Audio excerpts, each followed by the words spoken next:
Social media is the most cited platform for seeing offensive material, according to New Zealand's Pacific, Māori, Asian and Muslim communities. The Broadcasting Standards Authority report found around a third of Māori, Pasifika and Muslim groups reported reading, seeing or hearing offensive, discriminatory or controversial views shared publicly in the past 6 months. Pasifika had the highest response rate to experiencing harmful content compared to others, but when it comes to laying a formal BSA complaint, respondents say they don't because it goes against their culture. Alicia Foon spoke with the BSA's Chief Executive, Stacey Wood, for more. We knew that these harms were out there, that these experiences were happening, but obviously some pretty sobering stuff in there.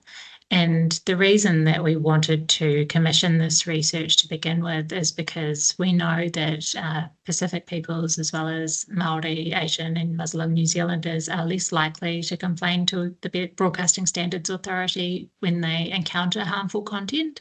So rather than wait for people to come to us, which we know they're less likely to do, we thought we'd go out there and find out what they're experiencing.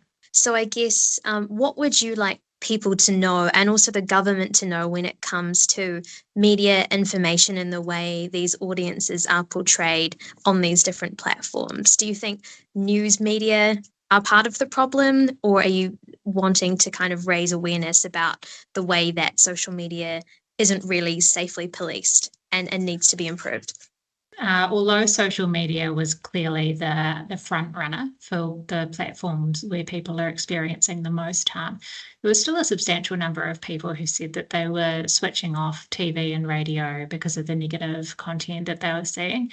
And although we uphold only a small percentage of the complaints that come to us, about 2/3 of the total complaints we receive are still about news and current affairs programming. So I think what our uphold rates probably show is news media are generally doing a good job of upholding broadcasting standards, but there's a broader sort of societal issue that we need to tackle, which is around social cohesion and kindness, to sound woke for a second. And I think that social media is a big problem because of the lack of regulation. We've been calling for regulatory reform for 15 years now because our act was written in a time when the internet barely existed. So while we are champions of freedom of expression and we believe that people should be free to express themselves as long as it's not outweighed by the harm that it's causing, we do think that the government needs to consider whether the online spaces do need to be more regulated, because at the moment there's nothing there. There's no one to complain to. There's nothing, unless you are publishing terrorist or child sexual abuse material, there's nothing that anyone can do to stop what's said online. Yeah, that's quite a big ask from any government, and we're seeing what's happening in the United States with Facebook lawsuits and that sort of thing. So how would the New Zealand government police social media platforms that are based in the States when their own country can't even do that? Yeah, it's a big ask, and it's not something I think the New Zealand government should be expected to shoulder on its own. But it is heartening to see the progress that the EU and America and other countries that do have more influence are making. And really, a lot of what it comes down to is asking the social media platforms to do what they say they're doing in their terms and conditions.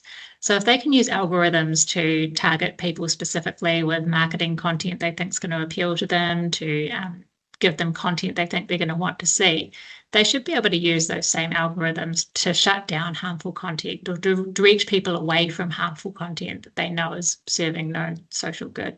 Yeah. When it comes to harmful content, what were some of the real life examples that were given over that period? Yeah, so there was a range of different kinds of content, and the categories were things like portraying some ethnic groups in a derogatory way, spreading misinformation that reinforces negative stereotypes, hate speech, unbalanced reporting. And some of the specific examples that were mentioned were stereotypes about Māori and Pacific peoples, for instance, saying they're all on a benefit, Misinformation, so untrue messages like migrants are coming to take all their jobs, and sensationalizing issues like there was, well, a little while ago there was reporting on spaces at universities that were specifically for Māori and Pacific peoples and the way that that was reported. So those were some of the specific examples that respondents brought up in the focus sessions. The report highlights some pretty big and complicated issues that aren't going to be solved overnight. There are some obvious things that we can do to make our processes more accessible to people, but there's a limit to what we can do within the current legislation. And I think the findings of this report support what we've been calling for, in the sense that we need a modern act, modern regulations that reflect how people are consuming media now, that deals with the internet, that considers whether social media should be regulated, and doesn't just limit our jurisdiction to linear television and radio.